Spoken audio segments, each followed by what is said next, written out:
and welcome to Restoring the Soul, a podcast dedicated to helping you close the gap between what you believe and what you actually experience. I'm your producer, Brian Beatty. Thank you for listening. Now, in this edition of Restoring the Soul, Michael welcomes Brian Zahnd. Brian is the founder and lead pastor of Word of Life Church in St. Joseph, Missouri. He's also the author of several books, including Sinners in the Hands of a Loving God, A Farewell to Mars, and Beauty Will Save the World. Now, on today's podcast, Michael and Brian discuss his latest book, When Everything is on Fire, which seeks to answer the question, is it possible to hold on to faith in an age of unbelief? Now, various solutions exist, and some people will double down on certainty, while others deconstruct their faith until there's nothing left at all. But Brian offers a third way. He thinks that what is needed is not a demolition, but instead a renovation of faith. And you can follow Brian on his blog at brianzahnd.com. That's Brian, ZAHND.com. So without any further delay, here's your host, Michael John Cusick. Brian Zahnd, welcome to the program. Thank you, Michael. It's good to be with you. I want to introduce you in the words of Win Collier in your new book, When Everything's on Fire, Faith Forged from the Ashes. Win writes this endorsement. What we need is a wise, unflustered, generous, and disruptive friend. Brian Zahnd is this kind of friend, engaging wounds inflicted by the church, questions haunting the mind, and those aches deep in the soul. He writes as one who has truly encountered Jesus, even while wrestling in the dark. That sounds like the kind of thing people would like. I'd like people to say at my eulogy. Those are really awesome words. And I encountered you first through some mutual friends like Brad Jersick and Paul Young. And I picked up your book, Sinners in the Hands of a Loving God, which unpacked your journey and contrasted it with the classic Sinners in the Hands of an Angry God by Jonathan Edwards. And I was hooked right away. I said, you're speaking my language, and this is the place where my heart has landed above all. But one of the things about your writing and your ministry in Missouri is that your teaching and your writing touches the heart, but it's also so biblically, theologically, and intellectually grounded and stimulating. So once again, thank you. Thank you. So will you unpack the story behind your new book? You and your wife were on your third pilgrimage on the Camino de Santiago. And while there, you had a moving experience, and that's basically where the origins of this book came about. Yeah. Let me set it up like this. We just celebrated the 40th anniversary of our church, and I am the founding pastor, my wife and I. So 40 years, one church. And it's been a long journey. It's been wonderful, but of course, it's hard too, and it's demanding. And even bringing our church, beginning maybe about 15, 16, 17 years ago, into a better place theologically, that was wonderful, but was also painful because you are going to be misunderstood and misrepresented and maligned and all of that when you do that. So in 2016, this was our 35th year of pastoring Word of Life Church here in St. Joseph, Missouri, and we took our first extended break. I mean, we would go on vacation for 2 weeks, but we'd never taken anything beyond that. I had never gone more than 1 week without preaching on a Sunday. Well, I'm laughing at myself. But so in 2016, I won't give the whole story. We walked for the first time the Camino de Santiago on the Francis route, from Saint-Jean-Pied de Port in France, across the Pyrenees into Spain, and you walk almost the entire length of northern Spain. It's a 500-mile pilgrimage. And the name of this podcast is Restoring the Soul, and that's exactly what it did. I can't overemphasize the depth of healing Perry and I found walking the Camino de Santiago. Sometimes you don't know how hurt you are until you get better. because the hurt has built up over so long a time, you forgot what it feels like to not have that. And it healed our soul in 2016. And so now we love this idea of pilgrimage. I'm just back from doing one in Scotland, Perry and I. Oh, where'd you go? I'm going to Northumbria in June.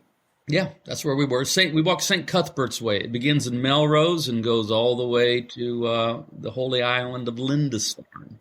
It's a little short one. It's 70 miles. It's a short pilgrimage. That's what I'm doing in June. So I'm glad that you call it short compared to what you're doing.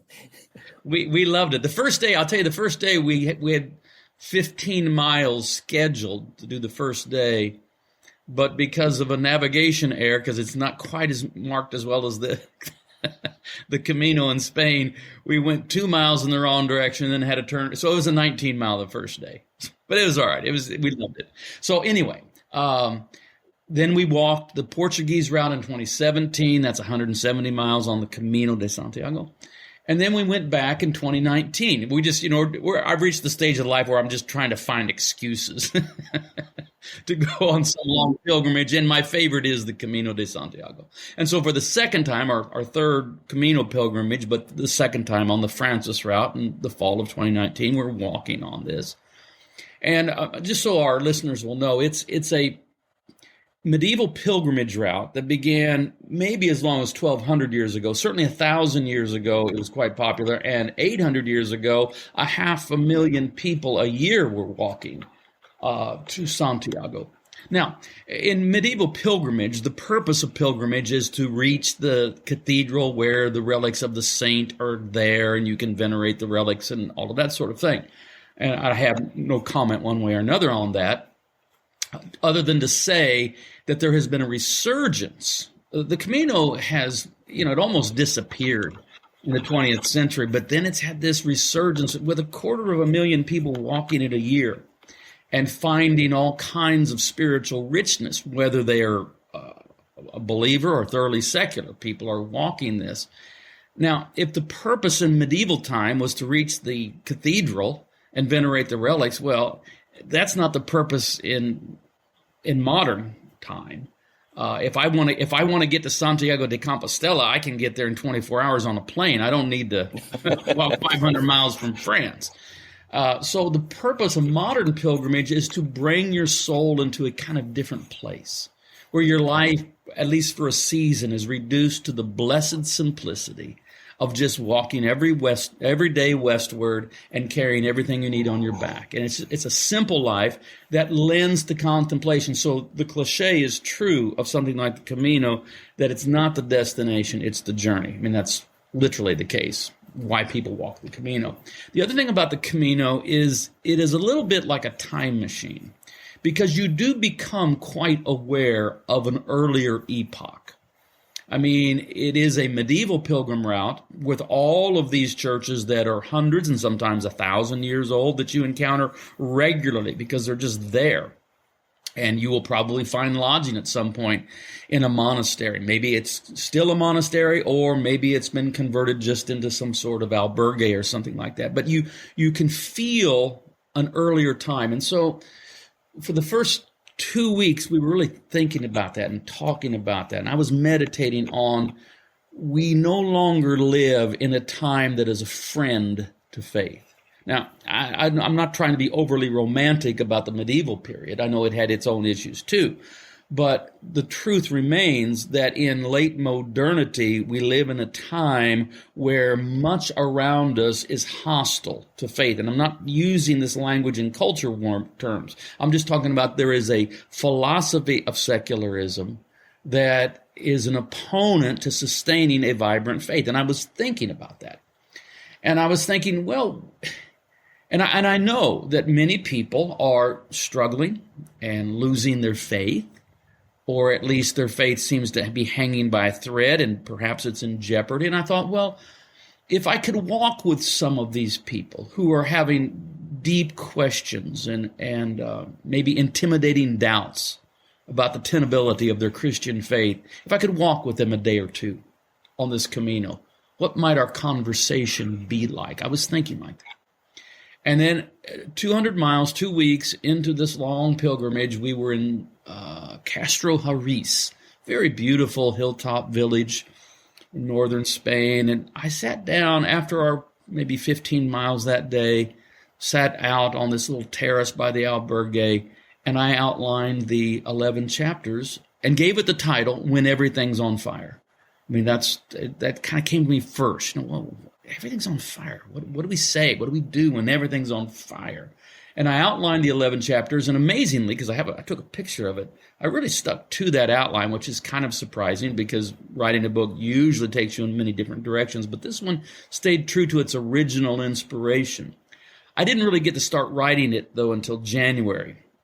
Had the idea, had the outline, but didn't start till January. So I started in January of 2020 to write, and then pretty soon everything really was on fire. So I'd given it the title, When Everything Was on Fire, and then everything was on fire. So anyway, that's a long, rambling response to your question, but that's where this book was conceived and how it was conceived. On one level, it's so obvious about what's on fire, but you wrote this out, and this is one of the few times when I'm actually using the list of publicist questions, because when I've written a book and people are reading the publicist questions, you know that they haven't read the book, and that's the worst interview. Oh, I encounter that regularly. So what is the summary here, and the timing of this is prophetic and uncanny and providential, but you said everything was on fire. A global pandemic, an economic crisis, a day of reckoning for American systemic racial injustice, nationwide protests, more police shootings of unarmed black men, more unrest, more scandals in the church, more politicization of the Christian faith, more political vitriol and violence, more inflamed division, more people losing faith. Indeed, everything's on fire. And we can add to that, depending on which side of the aisle you're on, an insurrection or an attack on the Capitol on January 6th, right? Right. And now looking to the forward and saying, what in the world is happening and where is there hope? So the beauty of you outlining this book, it seems to me, is that you were in that contemplative space. You were on this Camino, or the way, providing what was needed.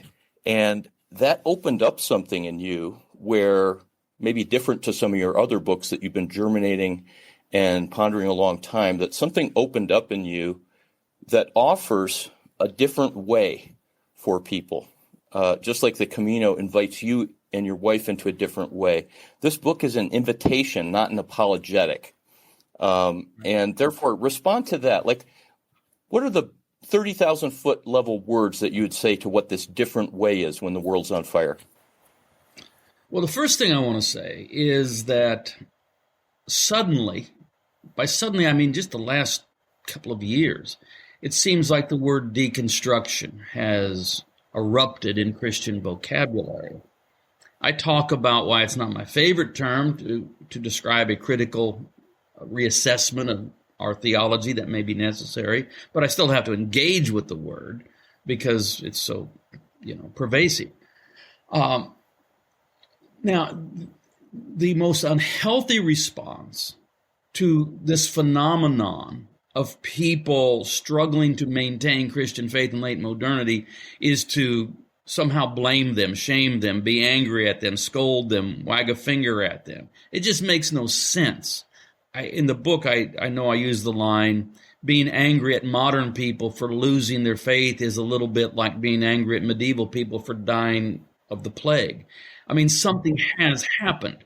I don't think people just wake up in the morning and say, I think I'll just have a crisis of faith for the fun of it. No, something really has happened. That's why I opened the book with an engagement with Friedrich Nietzsche, who I'm quite well read in, and who I respect, and who I think is a wonderful writer, and I agree with him half the time. The half the time I don't agree with him is pretty important, I think. And that's where I lean towards Kierkegaard and Dostoevsky and other people like that. But what is happening is a genuine phenomenon. What I want to say to people is there is a way to survive the tsunami of secularism, if you want to use that metaphor, or when everything is on fire and it seems like that which we once held precious is in danger of being lost to the flames and turned to ashes. There is a way. I'm not just speaking on my own. I mean, I make my own contributions. But this is where I draw upon people like Blaise Pascal and Karl Rahner and Soren Kierkegaard, especially Fyodor Dostoevsky, who at one point said, "I believe in Christ not as some child. My Hosanna has passed through an enormous furnace of doubt." And so what I want to just say is that there are sages that understand the situation and have been through it and are willing to help people that say, I'm suffering from doubts. I have to rethink this, that, and the other thing, but I think I would like to try to hold on to some faith in Jesus Christ. Can you help me? And the answer is yes, there is help. Thank you for that. And that reminds me, as you so fluidly quote Nietzsche, an existential agnostic or atheist, and then you go to Kierkegaard, a Christian existentialist, and then Karl Rahner, a German cardinal and Catholic priest, and that your own journey within your church that you've led all these years is one where you have, I don't like the word syncretism because that's pejorative, but where you've blended a lot of different traditions from historic Christianity. So that's kind of the lens that you bring to this conversation. Is that correct? Well, yeah, and that's very intentional. Our story is, I'm a convert from the Jesus movement. I was a long-haired Zeppelin freak that encountered Jesus and became a Jesus freak, although I still like Zeppelin. And Houses of the Holy. I saw your Twitter post that the all-time greatest rock and roll album, Houses of the Holy. And I follow your writing on Dylan. So that's a sidetrack. But yeah, that's who you were. These are influences in my life. And by the time I was 17, just a year after encountering Jesus, I was leading a ministry. It was a coffee house. It was mostly a music venue for the Jesus music scene that turned into our church. I mean, by the time I was 18, I was effectively doing the work of a pastor. I don't recommend this.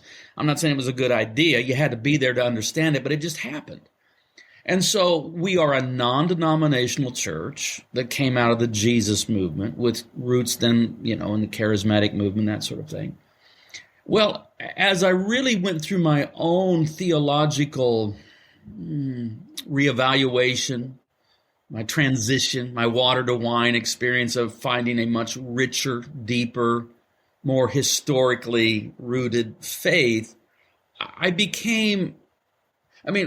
say it like this, Michael.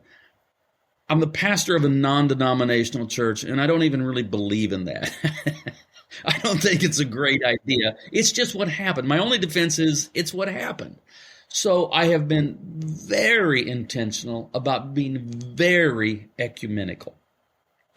I look at the body of Christ like this. I'm not saying this is objectively the case, but it's my own view.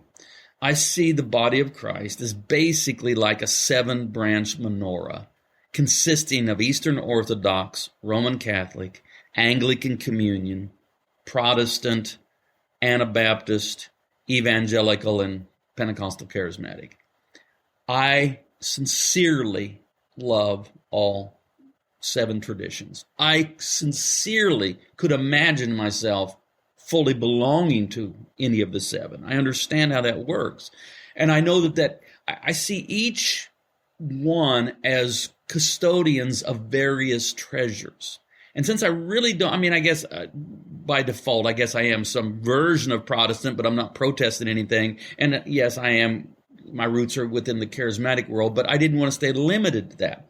So I've read very widely, made friends. I had one year, a couple of years ago, where I spoke in all 7 of those expressions. And it's fairly remarkable for someone like me to be invited to speak at an Eastern Orthodox conference, but it happened. So I have no desire to convert anybody from one branch to another. If I can be used in any way to help people have a more vibrant relationship with Jesus, that's fine. I understand that there will be the stories of some people will find life from going from being a Roman Catholic to being some kind of evangelical. I get it, but I also know it works the other way. Sometimes you'll see people that are evangelical, and for them, life was to find orthodoxy or Catholicism. I have nothing but affection for the best of all of these traditions, and so I appreciate that you recognize that about me, but I'm being very intentional with it. Yeah, so the word that's coming to my mind now, rather than eclectic or syncretic, is confluence, where different streams come together and they flow into one. And what are the nuggets of bottom line truth that with all of those different branches, when you say to help people know Jesus, you're not talking about to believe in God or simply to believe, say, therefore, I'm a Christian, but you're talking about integrating something at a much deeper level internally, because you speak about how do you believe when the world's on fire, but I think you would agree with me that belief is not about the existence of God or the truth of a creed, but about what God is like and what his very nature is, and is he in control, and is he good, and is he present, and that kind of thing. Well, one of the things I talk about quite a bit in the book is the effect that the Enlightenment and its subsequent devotion to empiricism has had upon us. Unless you intentionally try to understand the time in which you live, you're somewhat oblivious to it because you've not lived in any other time. And it takes something of a historical perspective to understand the uniqueness of our own time. We're living in what most people would describe as late modernity. We're toward the end of it, probably. It begins, if you want to pick a date, I think you could pick 1638, the publication of Descartes, Rene Descartes' Discourse on Method. And I don't want to be too philosophical here, but what happens is empiricism wins the day. I have no quibble with empiricism. It's great if you want to invent iPhones or figure out how to do podcasts, while I'm in St. Joseph, Missouri, and you're in Denver. I don't know of any scientific theory that is any, credible threat to my Christian faith. So I have no problem with that, except to say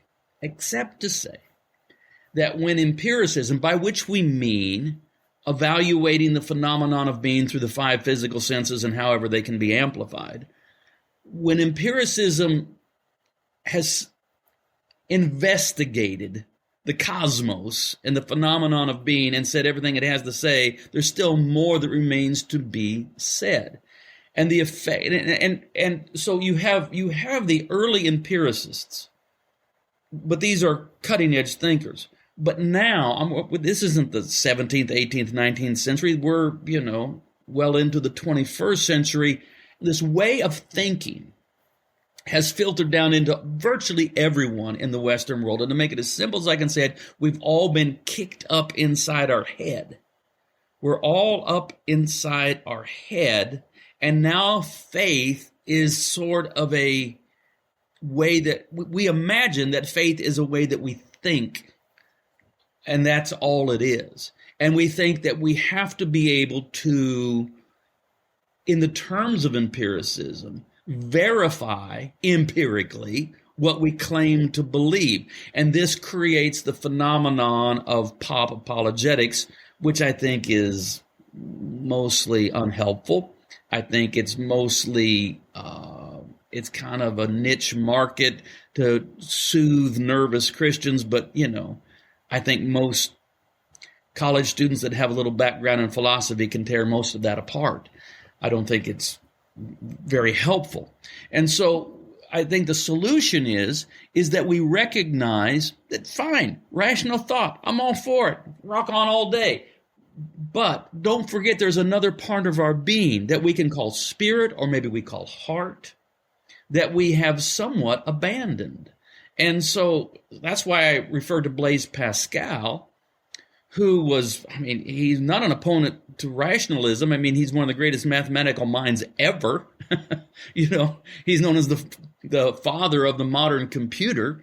He understood the value of reason, but also he'd had his own mystical spiritual experience with Christ. And in his Pensée, he gives us this famous axiom: the heart has its reasons, of which reason knows nothing.